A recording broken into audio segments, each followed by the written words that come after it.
ನಮಸ್ಕಾರ ವೀಕ್ಷಕರೇ, Karnataka power TV ನ್ಯೂಸ್ಗೆ ತಮ್ಮೆಲ್ಲರಿಗೂ ಸ್ವಾಗತ. ವಾರ್ತೆಗಳ ವಿವರ. ಡಾಕ್ಟರ್ ಬಿರಾದಾರ್ ಅವರಿಂದ ರಾಷ್ಟ್ರಪಿತ ಮಹಾತ್ಮ ಗಾಂಧೀಜಿ ಅವರ ಕುರಿತು ಅತಿಥಿ ಉಪನ್ಯಾಸ ನೀಡಿದರು. ರಾಷ್ಟ್ರಪಿತ ಮಹಾತ್ಮ ಗಾಂಧೀಜಿಯ 155ನೇ ಜಯಂತಿ ಅಂಗವಾಗಿ ಜಿಲ್ಲಾಡಳಿತ, ರಾಯಚೂರು ಜಿಲ್ಲಾ ಪಂಚಾಯತ್, ನಗರಸಭೆ, ವಾರ್ತಾ ಮತ್ತು ಸಾರ್ವಜನಿಕ ಸಂಪರ್ಕ ಇವರುಗಳ ಸಂಯುಕ್ತಾಶ್ರಯದಲ್ಲಿ ನಡೆದ ಕಾರ್ಯಕ್ರಮದಲ್ಲಿ ಜಿಲ್ಲಾ ಕನ್ನಡ ಸಾಹಿತ್ಯ ಪರಿಷತ್ತಿನ ಸಹ ಕಾರ್ಯದರ್ಶಿ ಡಾಕ್ಟರ್ ದಂಡಪ್ಪ ಬಿರಾದಾರ್ ಅವರು ರಾಷ್ಟ್ರಪಿತ ಮಹಾತ್ಮ ಗಾಂಧೀಜಿಯವರ ಜೀವನ ಸಾಧನೆ, ಅವರ ವ್ಯಕ್ತಿತ್ವ, ವಿಚಾರ ಮತ್ತು ಸತ್ಯಾಗ್ರಹ, ಶಾಂತಿ, ಅಹಿಂಸೆ, ಗಾಂಧೀಜಿಯವರ ಮಹತ್ವ ಅಂಶಗಳ ಕುರಿತು ಅತಿಥಿ ಉಪನ್ಯಾಸವನ್ನು ನೀಡಿದರು. ಈ ಸಂದರ್ಭದಲ್ಲಿ ಕರ್ನಾಟಕ ಘನ ಸರ್ಕಾರದ ಸಣ್ಣ ನೀರಾವರಿ ಮತ್ತು ವಿಜ್ಞಾನ ತಂತ್ರಜ್ಞಾನ ಇಲಾಖೆ ಸಚಿವರಾದ ಶ್ರೀ ಎನ್.ಎಸ್. ಬೋಸರಾಜ್, ರಾಯಚೂರು ಯಾದಗಿರಿ ಸಂಸದರು ಜಿ. ಕುಮಾರ ನಾಯಕ್, ನಗರಸಭೆಯ ಅಧ್ಯಕ್ಷರಾದ ಶ್ರೀಮತಿ ನರಸಮ್ಮ ನರಸಿಂಹಲು ಮಾಡಿಗೇರಿ, ಜಿಲ್ಲಾಧಿಕಾರಿಗಳಾದ ಕೆ.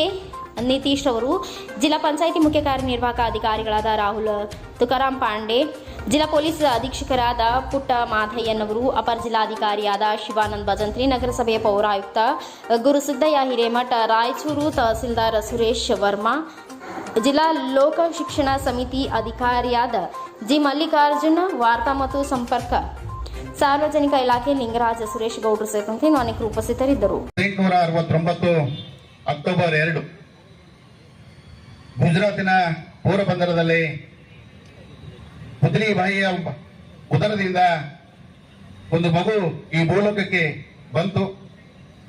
ಆತನ ಪ್ರಕೃತಿಗೆ ಹಿನ್ನೆಲೆಯಲ್ಲಿ ಬಹುಶಃ ಆ ಬಂದಂತ ಮಗು ಗಾಂಧಿ. ಆ ಗಾಂಧೀಜಿ ಅವರ ಜೊತೆಗೆ ಸರಳತೆಯನ್ನ ರೂಢಿಸಿಕೊಂಡಿರುವಂತ ಈ ದೇಶದ ಅತ್ಯಂತ ಸರಳ ರಾಜಕಾರಣಿ ಪ್ರಧಾನಮಂತ್ರಿ ಲಾಲ್ ಬಹದ್ದೂರ್ ಶಾಸ್ತ್ರಿ ಅವರನ್ನ ಈ ಸಂದರ್ಭದಲ್ಲಿ ಸ್ಮರಣೆಯನ್ನ ಮಾಡಬೇಕಾಗುತ್ತೆ. ಸಮರ್ಪಣೆ ಮಾಡಿ ಜೊತೆಗೆ 1924 ಬೆಳಗಾವಿಯಲ್ಲಿ ಮಹಾತ್ಮ ಗಾಂಧೀಜಿಯವರು ಭಾಗವಹಿಸಿ 100ನೇ ವರ್ಷ. ಇವತ್ತ ಕರ್ನಾಟಕ ಘನ ಸರ್ಕಾರ ಆ 100ನೇ ವರ್ಷವನ್ನ ಬಹಳ ಅರ್ಥಪೂರ್ಣವಾಗಿ ಆಚರಣೆಯನ್ನ ಮಾಡ್ತಾ ಇದೆ.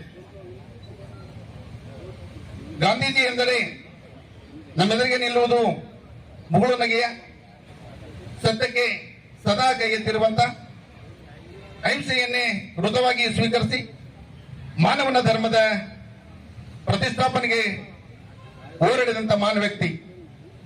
ಸತ್ಯ ಅಹಿಂಸೆಗಳ ಪ್ರಮುಖವಾದ ಅಸ್ತ್ರಗಳನ್ನು ಹಿಡಿದುಕೊಂಡು ಸ್ವಾತಂತ್ರ್ಯಕ್ಕಾಗಿ ಹೋರಾಡಿದಂತ ಮಹಾ ಕರ್ಮಯೋಗಿ ಮಹಾತ್ಮ ಗಾಂಧೀಜಿಯವರು.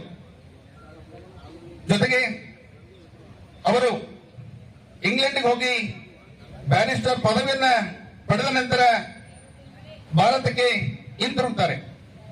ಅದಕ್ಕಿಂತ ಮುಂಚಿತವಾಗಿ ವಿಶೇಷವಾಗಿ ದಕ್ಷಿಣ ಆಫ್ರಿಕಾದಲ್ಲಿ ವರ್ಣಭೇದ ನೀತಿ ವಿರುದ್ಧ ಹೋರಾಟ ಮಾಡಲು ಆ ದೇಶಕ್ಕೆ ಹೋಗ್ತಾರೆ. ಹೋದಂತ ಸಂದರ್ಭದಲ್ಲಿ ಬಹುಶಃ ಆ ವ್ಯಕ್ತಿಯನ್ನ ಕಂಡು ಅಲ್ಲಿನ ಜನರ ವರ್ತನೆ, ನೀತಿ ಬಹಳ ಮುಜುಗರವಾಗಿ ಗಾಂಧೀಜಿಯವರಿಗೆ ಕಾಣುತ್ತೆ.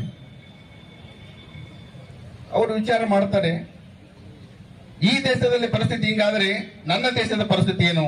ಆ ಸಂದರ್ಭದಲ್ಲಿ ಭವ್ಯ ಭಾರತವನ್ನ ಬ್ರಿಟಿಷರು ಆಡಳಿತ ಮಾಡ್ತಾ ಇದ್ದಾರೆ. ಆ ದಕ್ಷಿಣ ಆಫ್ರಿಕಾದಲ್ಲಿ ವರ್ಣಭೇದಿಯನ್ನ ಕಾರ್ಯಕ್ರಮವನ್ನು ಮುಗಿಸಿಕೊಂಡು ಸ್ವದೇಶಕ್ಕೆ ಬರ್ತಾರೆ. 1919ರಿಂದ 1948ರವರೆಗೆ ನಾವು ಗಾಂಧಿ ಯುಗ ಅಂತ ಕರಿತೀವಿ. ಅಂದ್ರೆ ಸಂಪೂರ್ಣವಾಗಿ ಗಾಂಧೀಜಿಯವರು ಸ್ವತಂತ್ರ ಹೋರಾಟದಲ್ಲಿ ಸಕ್ರಿಯವಾಗಿ ಪಾಲ್ಗೊಂಡಂತ ವ್ಯಕ್ತಿಗಳು.